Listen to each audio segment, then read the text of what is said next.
So Trey, you'll be happy to know Amanda Nice and way to I start off 101 with a heavy cough.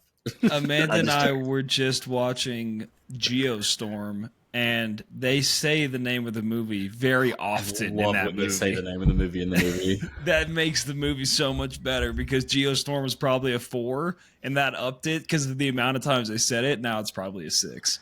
Anthony, have you ever been with me when they say the name of the movie in the movie? It's a mandatory thing in the theater if they say the name of the movie in the theater. If they say the name of the movie in the movie, you have to go, caw, caw. No way. Yes. How many on like just ballpark number? How many times do you think you've done that in A reality? lot. lot? Yeah. It started as a me and Chad bit, or maybe just a Chad and his friends bit, but I like co-opted it, and then it's also a Family Guy bit. Right.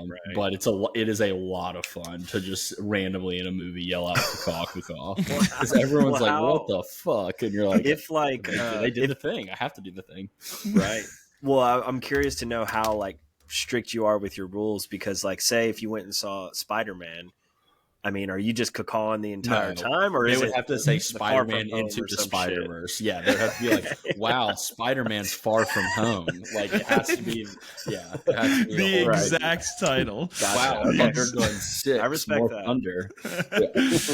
Thunder. Well, Trey, how are you feeling after the bachelor party? For those of you that don't know, we went on a bachelor party this weekend in Georgia. It was Trey and some friends of ours celebrating John's upcoming wedding, and there's a good bit of debauchery that happened this weekend. But honestly, nothing out of pocket from us, which is very unusual. No, that's the healthiest bachelor party I've ever been on. We played basketball. We were in the sauna, sweating out the night before, and I honestly felt really good. Like even yesterday, I felt pretty good. I mean, I took it a little easier at work yesterday than I probably should have, but hit the gym a couple hours ago. I'm feeling great. How are you feeling? Much better now because I didn't drink yesterday, but yesterday morning the collective hangover from this weekend just all came crashing down, and I had shit I had to do around my house because they came to take pictures today to list it, and I had to like replace baseboards and pieces of wood and carpet, and like I was so deathly hungover, but it was like a responsibility I had to do. And I think committing to that helped cure me of my hangover. So I'm much better now, and I will probably be taking I will not drink again until the wedding. To be completely honest, That's fair. I probably won't need to hit a little reset and chill and just drink my club sodas and just enjoy it. So, yeah. Right. But good. It was fun. Anthony, we did have a moment that you really would have appreciated. Okay. Where we were listening to a song by a certain artist that we don't particularly listen to anymore. And it was like an old song, crazy style. I don't, what's another word for way it? of doing things? Yes. Type of way of doing things. yeah. And scientific fill in the blank. Yeah. And it was fun, man. It was good. We had a good time. It was beautiful. It was a good throwback. And for everybody that participated in that particular jam, just know that I have the receipts. I got videos, I got tapes on all you guys. So don't test me, all right? I'm not ashamed of it, but don't post it online. Yeah, well there's a point, where you have to separate the art and the artist, and easier said than done. I get it, but like music is music, True. I mean, it's undeniable at some points. Yeah. Well, and also like those are our memories. Like no one, even if it's the person who made it, like can take those memories. I think you said something similar before. Like those are things that were part of our formative years. Just because something bad happened doesn't mean that disenfranchise or disqualifies, how we feel about all the each other. experience you have. Yeah. And the And it really felt special, Feels like good. having that moment with all those people again, because it's been a long time. But anyway, ladies and gentlemen, welcome back. It's Totally Biased Music. It's Blake, Anthony, and Trey, and we are back from our 100th episode special. We are doing an album, and it was Trey's album pick, and it was a kind of an impromptu Anthony and Trey pick for the movie and the album. But the album is Whatever People Say I Am, That's What I'm Not by the Arctic Monkeys. And it is mid-90s for the movie, which was Anthony's pick. So, Trey, I already know a little bit about why you picked this album, but tell the people why you picked this album. Yeah, so Tell me why you picked this album. I knew you would kind of have some questions. So, Arctic Monkeys are one of those bands that, in my opinion, at one point in time, had this very unique, very like creative mid 2000s angsty sound. like a post, like a post 9/11 like world where like everyone had like a little bit of pent up anger. And they just had this really good like new indie punk rock thing going on. And then they just kind of decided to not do that anymore and made what I would consider generic pop music for the rest of their career. Not after this album, but not too long after this album. So Blake and I were outside, we were listening to this, and I was like, man, like this sound just died, but this was so good when it was good. So bands like this, like Cage the Elephant, where they really kind of captured that like punk spirit, but like in a new way. It was something I kind of wanted us to talk about. And yeah, it was pretty impromptu, but it was the first thing that came to mind when we were talking about what album to pick. And there's some songs, I listened to this album probably more than any other Arctic Monkeys album. And not, I wouldn't say listen to it like consistently, but listen to it enough where like it's pretty familiar to me. So I figured that I might familiarize y'all with it as well. We played it. I hadn't heard it in a long time. I probably hadn't heard it in like, I don't know. Tell her I said hey. I hadn't listened to it. I hadn't listened to it in years when Trey played it. And this sound, like, it's so funny. This sound reminds me so much of the early Cage the Elephant albums, and that's what I told Trey when we were listening to it. I was like, man, there's such similarities between this and Cage the Elephant's first album in such a good way. Obviously, Arctic Monkeys is a British band, and Cage the Elephant is American, but they had this kind of like grunge sound almost. And there's some like classic Arctic Monkey songs on here, and I don't want to get into bottom tracks yet or anything or top tracks, but there's a run at the beginning and for a number of tracks straight where like the album just fucking rips. And I hadn't listened to it in a very long time, so listening to it again with Trey just reminded me of like how much I missed that sound and how much I missed early Cage the Elephant, and wish that these guys were still making that type of music, both those bands. But I'm never gonna shit on an artist for growing and changing and going to a different sound. But Arctic Monkeys and Cage now is just not my cup of tea, and that happens. But yeah, I really enjoyed it. Really enjoyed giving it a spin again. But Anthony, was this the first time you'd heard it? Yeah, for sure. And if I can recall, Blake, did you bring an Arctic Monkeys song as a ride or die at some point? Yeah, I brought Don't Sit Down Because I Moved Your Chair, which is off of the album after this, Suck It and See. Or maybe it was two albums after this. The album name definitely sounds familiar. But like, I think I remember liking that song, but I want to say like either you or somebody mentioned, that their sound has changed. So like, in my opinion, for me to search through Arctic Monkeys, I would get lost because I wouldn't really know which direction to go. So definitely a first listen for me, and first song out the gate, I realized, okay, this is Britpop punk, kind of music, right? And not really my flavor, but I did find some stuff that I really liked out of it. But yeah, I never that style of music has never resonated with me. It's like the Rolling Stones have really never resonated with me. I don't know what it is, and I wouldn't really compare the two, but except for accents alone. But either way, it wasn't a terrible listen, and it wasn't difficult. It was just, I realized like this is not the music that I necessarily resonate with or like that much. But still, I mean, glad to listen to it. And this is their first album. Is that correct? This is their premiere album.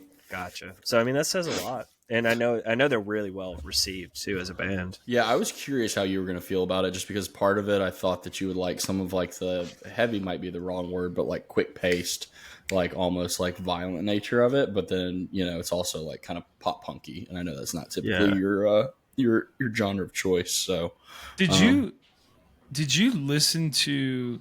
Did my mic just get worse? My computer just did something weird. That was strange. Did you listen to AM, Anthony? Because didn't we do AM, Trey, before Anthony came on the pod? Or maybe we didn't at all, which would be really surprising to me. Remember that? I don't remember. That's an album, Arctic Monkeys album? Yeah. I don't think they've been done at all as an album. Interesting. Okay. Yeah. Cool. I think you might have told me that you wanted to bring that and like for me to not listen to it, Probably. So I was like, I'll gladly abide by that. Yeah.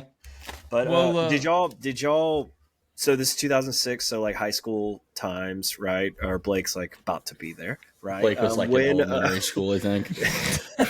Blake was just born. Yeah. When did y'all hear this for the first time?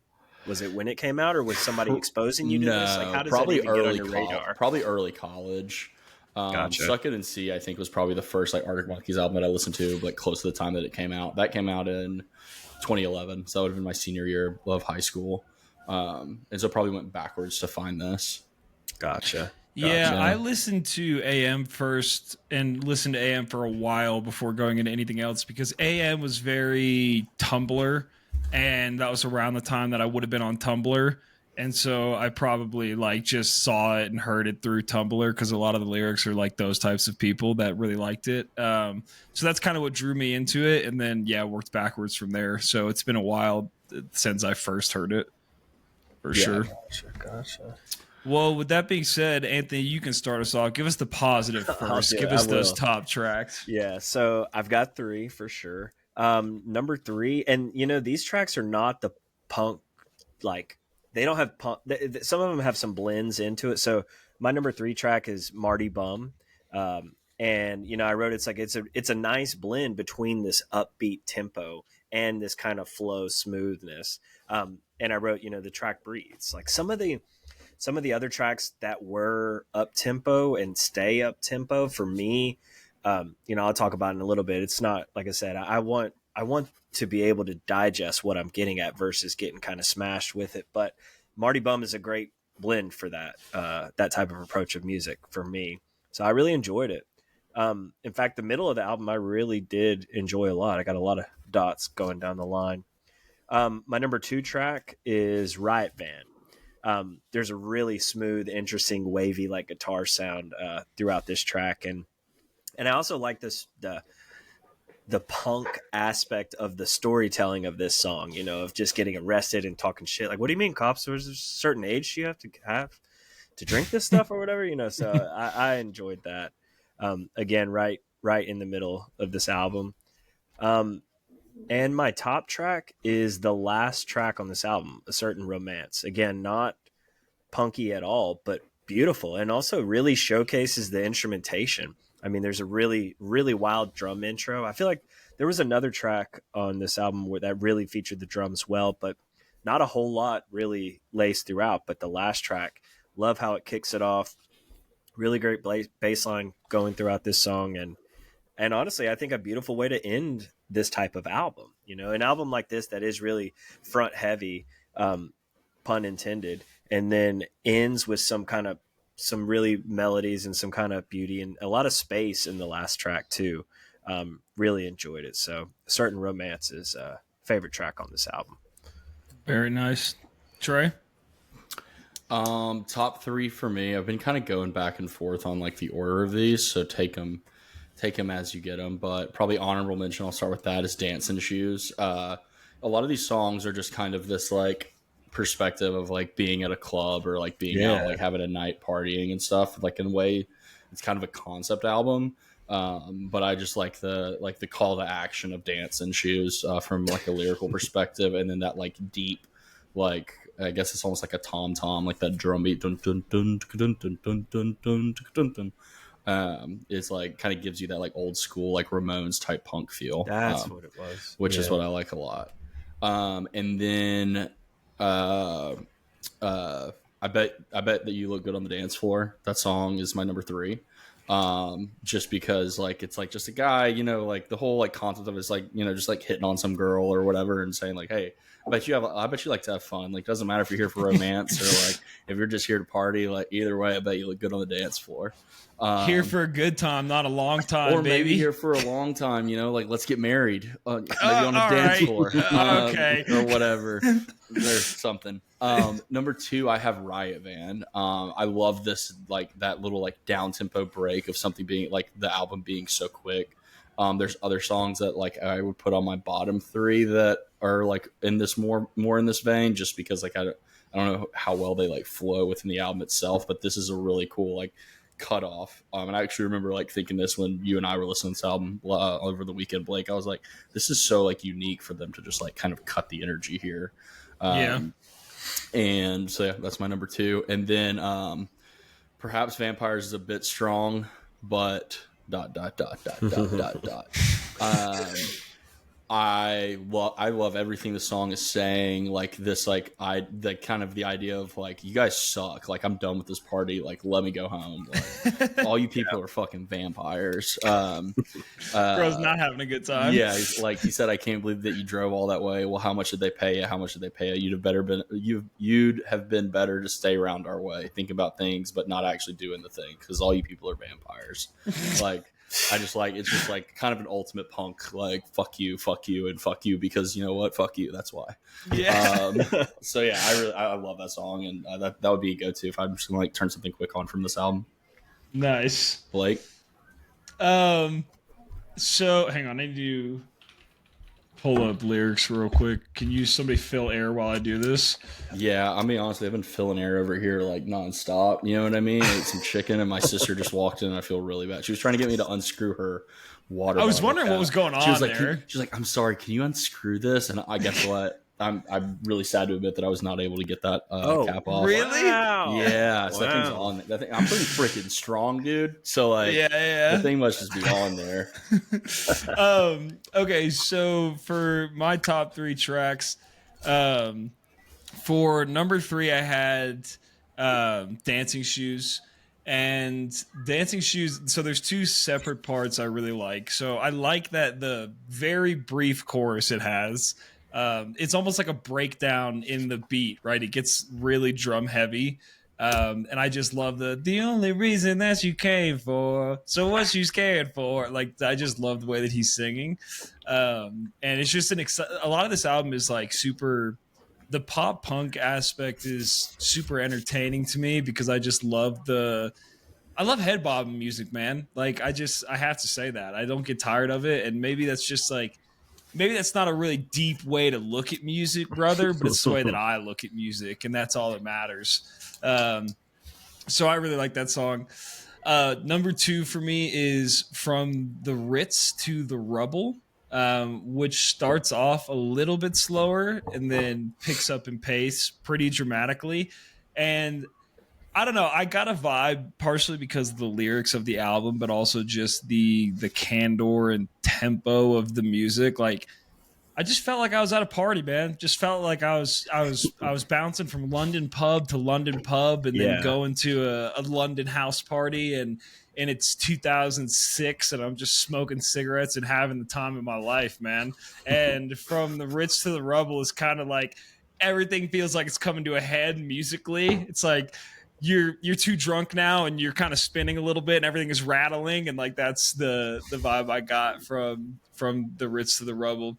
And then number 1 for me, which is really cliche, but it's I Bet You Look Good on the Dance Floor. And the reason I love it so much, so what I was going to say earlier was like, from the view from the afternoon all the way to Still Take You Home, or really, I guess, to You Probably Couldn't See for the Lights, but you were staring straight at me. Those 5 songs, such a great intro for this album, for your first album to come out so aggressively and so upbeat and fucking like grungy, poppy, whatever, punky you want to call it. I also have to say this is a great pick for the movie that we picked as well, because there's a lot of angsty vibes in both the album and the movie.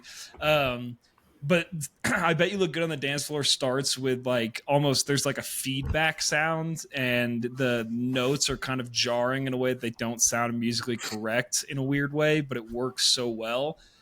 And I really wanted to put The View from the Afternoon on here too, but it seemed like way too easy to basically pick like the first 4 songs on the fucking album, essentially. Right. That's fair.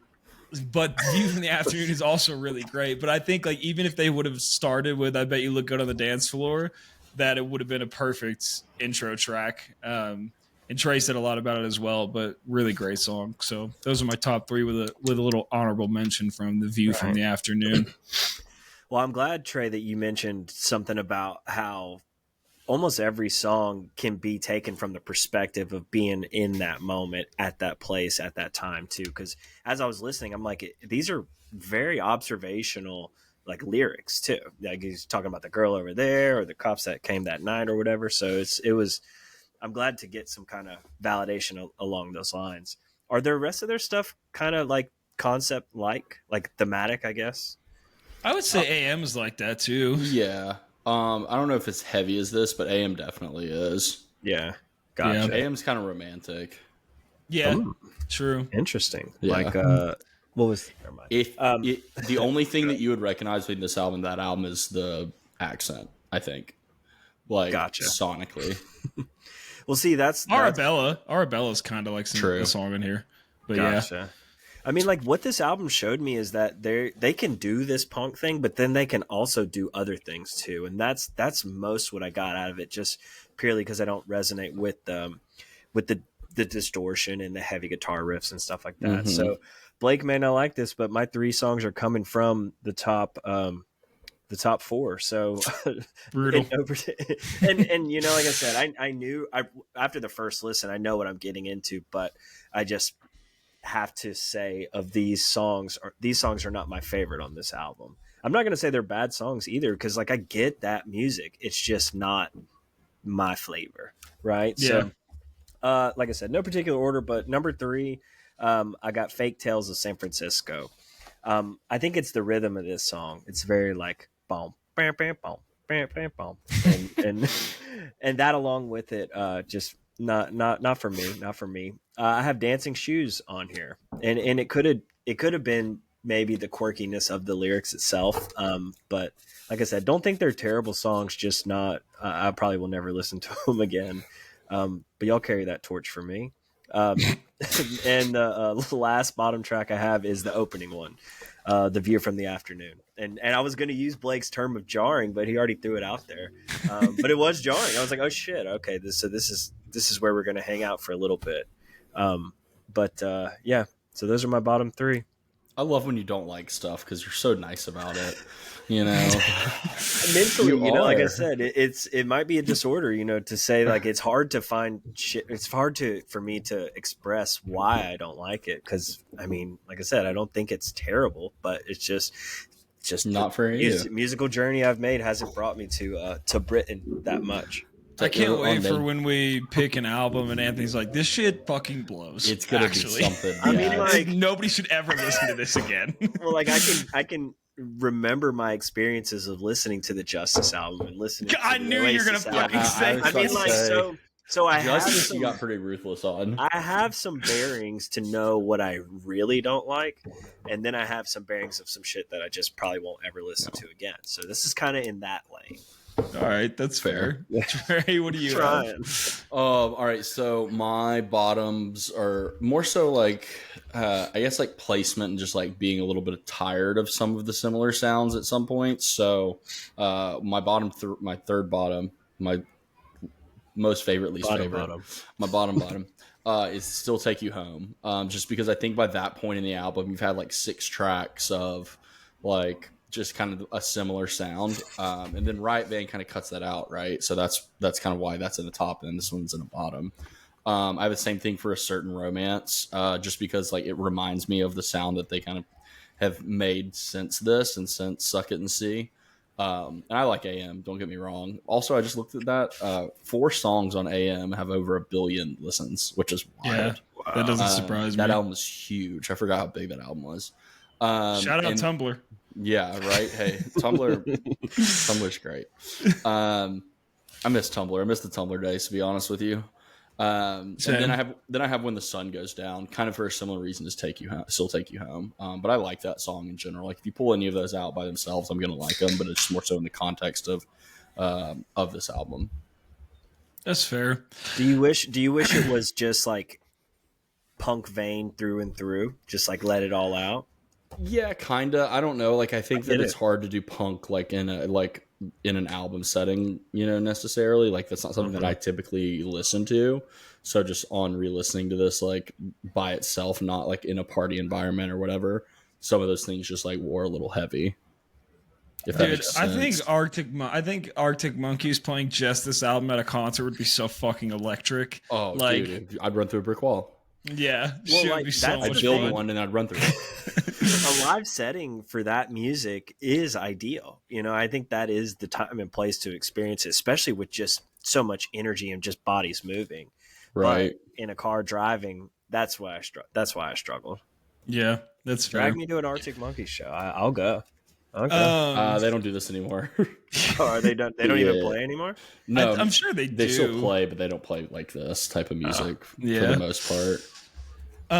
My bottom tracks are not calculated in any way. These were before I heard Anthony's takes on my songs, but mine are basically all of Anthony's top songs. Wow. So the first one is not so. Wait, did you have Still Take You Home on there? Okay, No, so no. I had Still Take You Home it wasn't the same reason as Trey. I thought that like I don't know, the pacing in this song is super weird to me and doesn't entirely like work for me. It's kind of I hate songs where like I'm trying to get in some sort of rhythm, just whether it's listening or dancing or bobbing my head, and I can't seem to do it. And that's kind of what was happening here. So I had to throw Still Take You Home, and then I had Riot Van on there. And Riot Van, I basically hated it for all the reasons that Anthony liked it. Like it's just like too slow.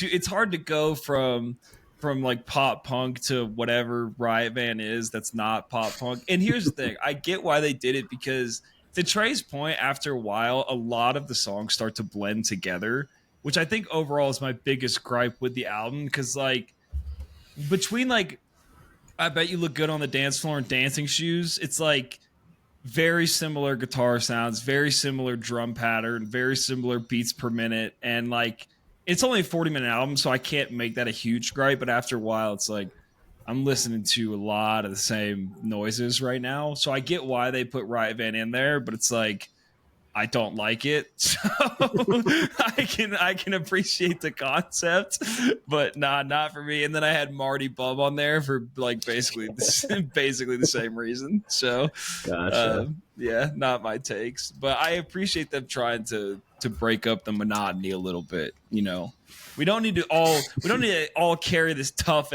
like exterior shell all the time. You know, sometimes you can break down those walls, brother. Yeah, interesting. Yeah, Coming you know, from Trey, tough guy pulled I chassis. want you to there. hear that. I want you to hear that from me. I'm curious though too, because like obviously, I mean, were the Beatles a big influence on this band? I can't imagine them not being, right? I would say the Beatles and the Stones, and probably a lot of those. You mentioned the Ramones. The too. Ramones for sure. I'd probably say in some ways Oasis from a pop structure, maybe not necessarily for this album, but later on. Yeah. I would say all those guys. Yeah, I think there is a through line, from the Beatles to this. It's just an interesting direction that it goes, right? Because that you can really resonate with, or you can really recognize, Rolling Stones, these guys, Oasis, and other, garage Brit pop bands. But I wonder what was this has to, would you say, because obviously grunge had happened too, this is just all of those things plus grunge kind of in the time period of 2000s, mid 2000s. Mm-hmm. Yeah, I would say that for sure. Yeah. And I would say they're more heavily influenced by like the Rolling Stones than they are the Beatles, because it's good. So that's like harder. Jesus Christ. Shut the fuck up. But yeah, I mean, I did get like kind of. Is pop grunge a thing? We need like a music expert to explain that, because that's kind of what I want to call it at certain points. It's like pop grunge music. I can see that. I think it would still be under the like realm of pop punk, but I think attitude. Yeah, it's like a subgenre. Yeah, like I mean, grunge being its thing, definitely influencing this, but it has this so much British, like just punk.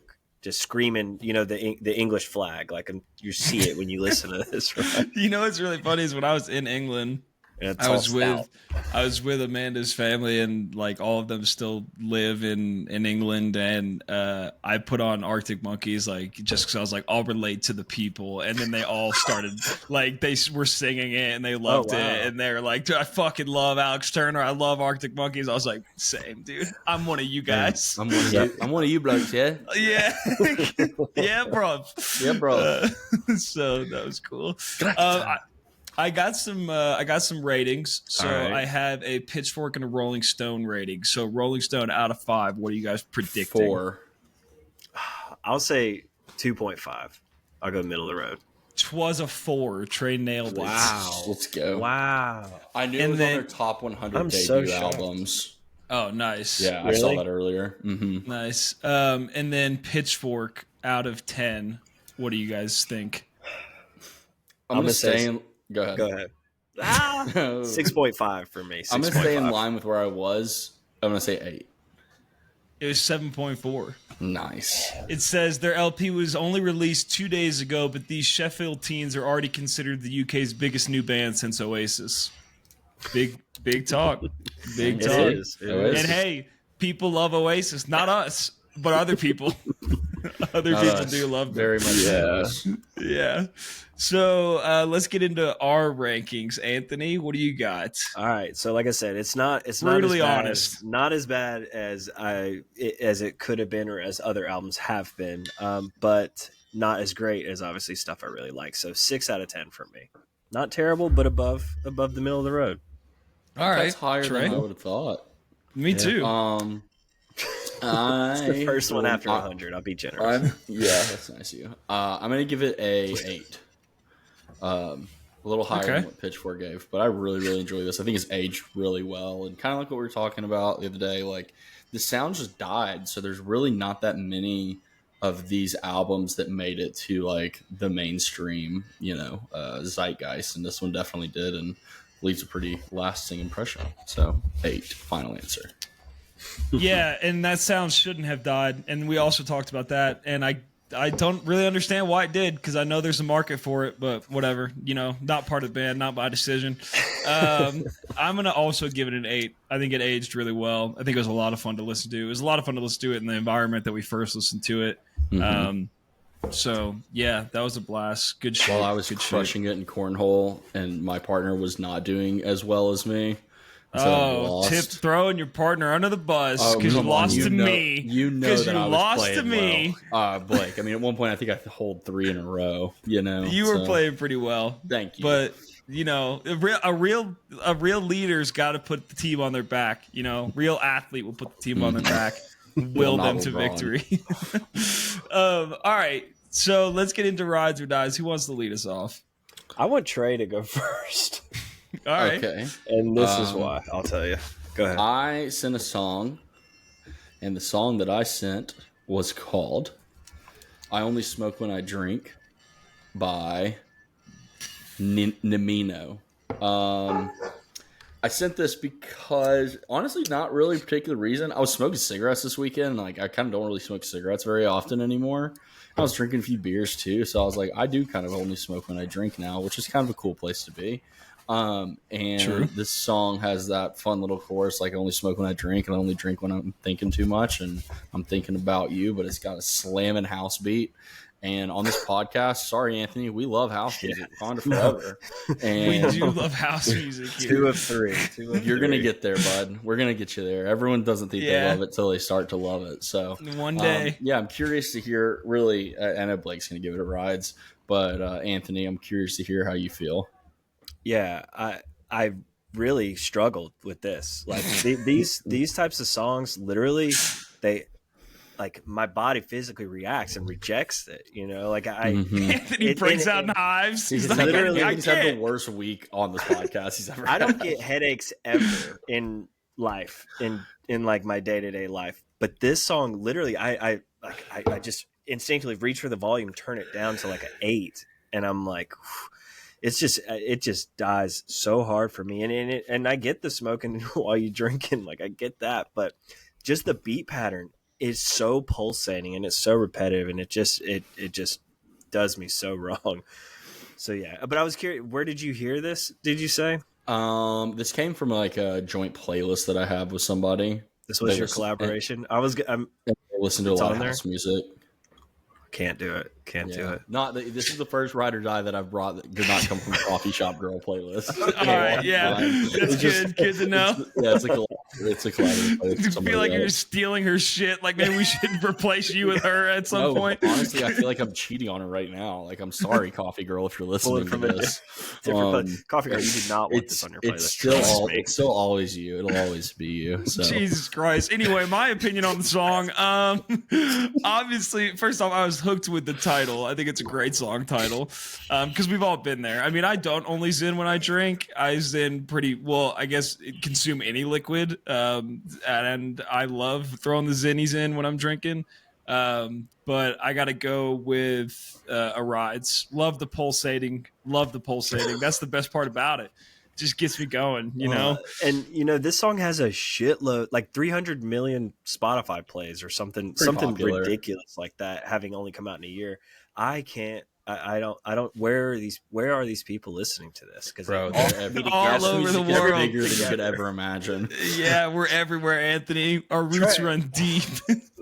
You could make this music, Trey. You could literally just section off a repetitive beat and let it go. He fucking should. 200 million Spotify right there. Trey will be playing Ultra in a year if he put his mind to it. I would love to make house music. It's really more complicated than you think. Yeah, true. Mixing it is very easy, though. No, I'm just, I mean, the structure, though, it's literally the same going through this song. But anyway. Anthony, tell us a little bit about your track. So I brought you an Englishman. His name is Richard Ashcroft, and I don't know much about him. I think he's a character. I think he's out there mentally. But this song, I heard it for the first time. Brock Butler from P Groove was doing these acoustic sets during COVID, and they were fucking amazing. And this song kept coming around in different sets, and I never heard it before. So I had to dig into it. But it's a real peaceful song, real mellow. But yeah, I figured I was going to try my best with the English vibe and put something out there. So had y'all heard this before, or what'd you think? This is what I would call a sunrise or a sunset song. I am like you, Anthony, love you, and I love this song. It's great. It gives me a hard rides. It's romantic, it's like ethereal in some ways. It's very floaty. This guy's the front man for The Verve, which I've heard before, but I've never really listened to them. So it definitely made me want to kind of check them out a little bit. Hell yeah. Yeah, I thought this was a good come down from our album. That's literally why I did that to myself and was like, okay, we're going that way. Yeah, I needed it. I thought it was a good come down, and while I don't typically like this vibe, as I just stated from the album, I thought it worked. I love his voice. Thought it was very chill, so yeah, I'm gonna give it a rides. Now, I don't know, Anthony, you've been sending tracks recently that I've been real on the fence with. You're like 5 in a row where I'm like, I can't tell if I like the song or dislike it. And I think I've given them all a rides, so I might have to break my rule next time you do this, where if I may have to switch it to where if it doesn't rides, it dies. But for this week, I'm giving it a rides for sure. Beautiful. All right, Blake, let's hear it. Yeah, let's hear it. So we did Lemonade, I believe. Yeah, we did. Did we not, Trey? We did a girl album. I thought we did Lemonade. You did Taylor Swift. Yeah, we didn't do Lemonade. Oh, maybe it was between those two. Wow. We should definitely do Lemonade. At one point during a jam session this weekend, Lemonade did make an appearance, and it was great because I haven't listened to Lemonade in a long time. And this is by far my favorite song on the album. Spoiler alert for when we do it. And look, man, gotta give credit where credit's due. Kung Fu Kenny, K. Kendrick Lamar fucking snaps on this song. Like, dude goes insanely stupid. And I do love the end because this is when like Kendrick still cared about being a social justice warrior and other people than himself. And he says at the very end, to compliment into an insult. he says at the very end, I pray when they carve my name in the concrete, it forever reads freedom. And that bar goes so stupid hard. So fucking love it. What do you guys think, Trey? I think we should definitely do Lemonade. I think that'd be a lot of fun. I would do the Beyonce country album too, because I think it's really good. But yeah, this song is hard rides. This is probably the best song on this album. Kendrick absolutely Interesting. shreds his verse, and like I think it's like Oh my 32 God. bars. It's not too much, Yeah. and it's the perfect feature. They complement each other so well. So yeah, Yeah. excellent. And I Good love choice.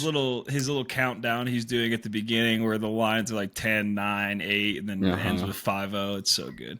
Yeah. Anthony? So Anthony's gonna shit on us real quick. He's gonna... now I've not listened to Lemonade at all, but I know it was a big deal when it came out. And this song, would y'all say it is like the climax of the album too? I know y'all say it's your favorite song, but like, does this album build to this song? Because it feels like Beyonce is like really trying to deliver something powerful to people. You know, it has a spiritual aspect to it too, just like with a choir, or feels like a choir in the background. And then Kendrick, like I said, Kendrick does slam it down in this song. Um, I will It's say very that. late in the album, but I wouldn't Right. say it necessarily builds to this point. I don't know. It's an Gotcha. interesting album. You'd have to Yeah. I would listen have to it. listen to it front to back again because it's been a long time. But like I'm thinking of that song with Jack White that's pretty up tempo and it's pretty early on in the album. Well, Gotcha. the song right before it is a song with James Blake that is like the slowest song in the history of Beyonce songs. Like it's like almost a jarring jump from this to go to Freedom. So I don't know, that may derail it, but Trey's right. I'd probably have to listen front to back. Okay. Well, something that I did enjoy is it. I mean, Blake, did you caw when the sample at the end of the album has it's Jay-Z's grandmother. That's what I found out, saying, it's her 90th birthday, and she says something, and then she says, got to make life gives you lemons out of and make lemonade. Something along those lines at the end of this song. I did say, holy shit, they said the name of the album in the album. Right? You can't really call it albums because that's just so commonplace. It's just a little bit more rare in movies. Is there any other mention of Lemonade in the album itself, or is this, No. This is kind of that? Then It's pretty much I would it. imagine this is where it gets to. I'm going to give it a rides. I don't absolutely love the song, but I know it's a good song. It's just like I said, it feels out of context for me. So I would be interested to do that at some point. Nice. Very But cool. it does get a rides. Fuck yeah. Well, that's All Rise or right. Dies. Oh, I took your That's line. Rides or Dies. And now we're going on to the film, which is mid-90s, and that was an Anthony pick. So we tossed around some ideas, but why did you land on mid-90s, Anthony? I know we've been talking about doing it. Yeah, it felt too right. I knew you guys were out with all your boys and having just trips down memory lane probably the entire time. And this movie, I hadn't watched it since I saw it in theaters, and I don't know why. Watching it back, I probably realized why, because there's all these emotions that are happening throughout this album. We've all experienced it. There's tons of angst, tons of trying to show off for your friends, trying to be a person that maybe you're not yet or not ever going to be. A lot of heartbreak, a lot of family dynamics. This movie is a ball of emotions, but it's also full of nostalgia. This was a lot of our youth. Maybe not, the entire thing, obviously, but there's chunks we can all pull out of it. Jonah Hill's first movie, beautifully done. It's shot on a 16 millimeter camera, so like it has all of that vintage laced throughout it. And dude, soundtrack alone, this movie stands way up there with a lot of films, I think, and all pulled from that time period. A lot of hip hop, a lot of just really good vibes, and a lot of needle drops too. There's a Nirvana song when he's with the girl in the bedroom. Where Did You Sleep Last Night from the Unplugged set is being played. And I mean, there's so many nice touches. The shot of the CD rack that's just kind of panning, going through all of the CDs. I'm literally here at my house, just pause and like, I'm curious to see how much Yeah. detail is in there, and it's all there. I mean, I think there was a lot of attention to detail done throughout this movie, and I love it. So curious. I'm pretty sure both of y'all have seen this, but how did it feel to go back and watch it?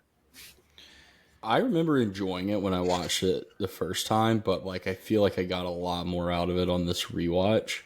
I forgot like how cool he makes it look. Like the movie just looks like it's an old movie from like the early 2000s, and then like all like the small little things like the Nintendo controller and like you said, Yeah. like the CD case and just like small little details like that. It's kind of wild. This is his first movie. I mean, it's Jonah Hill, so I'm sure he had a lot of help.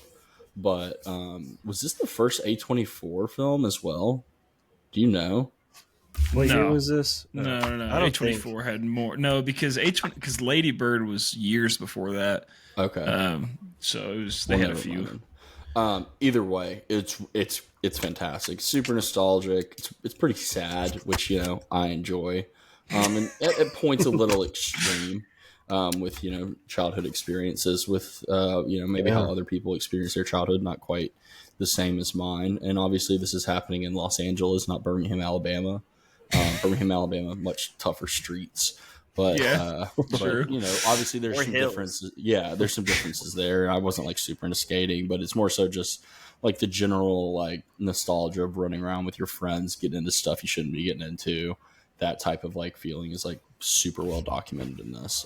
But I really enjoyed rewatching it. I forgot how great the soundtrack is. Also, Trent Reznor and Atticus Ross Yeah. did the The music. score. Didn't know that until I watched it this past time yesterday. So, yeah, great pick, especially with the timing and everything. Oh. Yeah, I thought it like I just think that there's so many aspects of it that I love the fact that the characters are all different ages, right? Like there's some children, and, I mean they're all children, but like there's Yeah. some that are so young. And I mean, it just reminded me of we didn't skate, but like we longboarded, right? And there were times where I would meet up with Trey and Christian, and we would go to Tuscaloosa or wherever it was to go longboard or ride hills, and we were always getting into some shit. And it just it really does a good job of documenting in a weird way how formative those years are. Like I think from a Right. coming of age standpoint, I mean, I don't think anybody does it better than Lady Bird because I'm obsessed with that movie. But I think mid-90s does it for men in a very different way because those experiences kind of lay the groundwork for like who you are becoming and like your personality, right? It's planting these seeds of what your personality is going to become. And I don't know. I think it's great. Soundtrack, obviously great. There's some Wu-Tang in there. I mean, some of the scenes are so fucking funny. Like, I remember laughing so hard at like the scene where the security guard is trying to kick them out. Like, it always Yeah. makes me laugh. Like, it just and the dialogue of it. There's moments in shows that we watch, like cartoons we watch, like Archer or Family Guy, where their dialogue is so it feels so natural for like a scripted show where like they're talking over each other, or interrupting each other, or whatever, and there's moments in this show where they're talking and the dialogue just feels so natural. Like the scene where he gets the name Sunburn and they ask him like, "Did you know black people can get sunburns?" And he pauses for like 30 seconds and they're like, and he kind of Knockout Smith like makes a face like, "Can you fucking say something? Like, why are you not talking?" And he just goes, "What are black people?"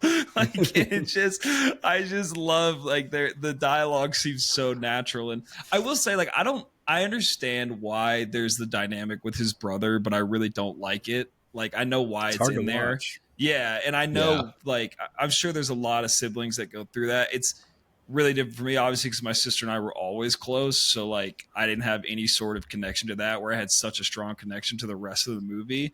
But yeah, there's moments where it's really hard and you're like, why the fuck are you being a dick for no reason? And Right. I don't know. It was really interesting. And I think there's people who have criticized this movie for being like quote unquote fake deep. Like it doesn't really have anything to say and it's just kind of like trying to be deep for no reason. But I would disagree with that take. And Yeah. I think it speaks a lot about childhood and like even like the scene with the girl makes you uncomfortable, right? But it's supposed to make you uncomfortable. I think that's kind of the point of it, right? To see a Yeah. kid that just got thrust into an environment that he clearly should not be a part of, partially because his family is the way that they are. So I think it has a lot to say and some great skateboard scenes. I love the scene where they show up to that one spot and he's drinking a 40 and they're riding skateboards and like it's great. It's such a great feeling. Yeah. So really loved it. When it first came out, in my head I'm like, this is a skate movie. And then when you watch it, it's really not like a skate movie. It's like a coming of age movie, but even like darker because of all the shit he's experiencing in real time. I wrote a couple things after watching it this time. I wrote like everyone's lost. You know, like everyone's trying to figure out some direction to go, and it just sometimes it goes south. Sometimes a guy like Ray, you know, is having conversations with people to potentially take him out of this environment too. But it's like it's like this balance between innocence and ignorance, you know, or even like just hardships of life. You know, the blonde, what's his shit fuck? Yeah, shit fuck. Fuck shit. Fuck shit. Yeah, Yeah. and the mom calls him fuckhead. What a great scene. But that character, you know, potentially might be the most disturbed character of this entire movie, you know, but it doesn't put it out there and say what all he's been through. But I think just the dynamics between them and the kind of like, I got to stick with my buddy and my buddy's leaving me, and you feel for him, you know, and you feel for, I think, all these kids, and movies like this are not easy to watch. And, you know, Lady Bird's a great example of that from a different perspective. Boyhood is a decent example of that too. And there's this other movie, I don't know if y'all have seen it, but I really wanted to mention it. It's called Kids. Similar type of environment in New York City. It is fucked up. It's awesome. Well, it's awesome, like, but it's fucking wrong. Yeah, I mean, well, it's a movie, but it's also like just showing when you're that age and you really potentially don't have guidance, you don't have any direction to go, you don't trying to find a purpose, you will do fucked up shit, you know. But it's worth watching. But yeah, it's a hard watch, but it's also, you have to think like 12-year-olds, 13-year-olds in without any restrictions, you know, are going to get into shit. They just show it to you. Yeah, it's a wild 100%. movie. Good shit. Good pick. Great watch. Go watch mid90s if you haven't seen it. I love that it's shot on 4x3, by the way. I think it's so great. Okay, so ladies and gentlemen, for our next album, we are debuting a new segment called the Wheel of Time. The Wheel of Fate. Yeah, the Wheel of Fate and Time. So I like it. Wheel of Fate and Time works well. Yeah. So what we're going to do is, you're going to have to ignore this ad here because I don't have my fucking ad block on. Can I make this bigger? Yeah. There we go. Okay. So we're going to spin the Wheel of Fate and Time, and it's going to tell Anthony what era he has to pick for a movie. Are you ready for this, Anthony? I'm ready. Here we go. Wheel of Fate and Time. No 80s, no 80s, no 80s, no 80s. Ooh, baby. 70s. Okay, right. So beautiful. We got a 70s album, and then I have to pick the movies. Can I delete 60s and 70s off of this, or are you guys going to make me keep it on? No, you got to keep it on. Let's play the Wheel of Fate and Time. Or if you do that, you have to change it to like within 5 years, like segments or something. I don't know. Okay. Trey, can you give me the tune again, please? The Wheel of Fate and Time. Fuck. Ooh. Okay. 2000s. I can work with that. So we will post what album we pick. So 70s album, 2000s movie, and then we'll post it on our socials, which movies we are, which album and movie we're picking. So hope you guys like this segment. And if you don't, I don't give a shit because we like it. We're going to keep doing it. So yeah, who knows? We might keep it with Fate and Time. We also might change it to genre. We might change it to artist. You know, like the world is our oyster. The name is not changing, though. It will always be the Wheel of Fate and Time. Well, and if we get a sponsorship, it'll be the Wheel of Fate and Time, sponsored by blank. So if you want to be that sponsor, please reach out to us. Sponsored by, most likely, unfortunately, FanDuel Sportsbook. And we'll have promo. Hell yeah. All right. Everybody, we will see you next week. You guys, I will reach out with my movie pick as soon as I got it. Me too. Beautiful. All right. Bye, everybody. Peace. It was always a blast.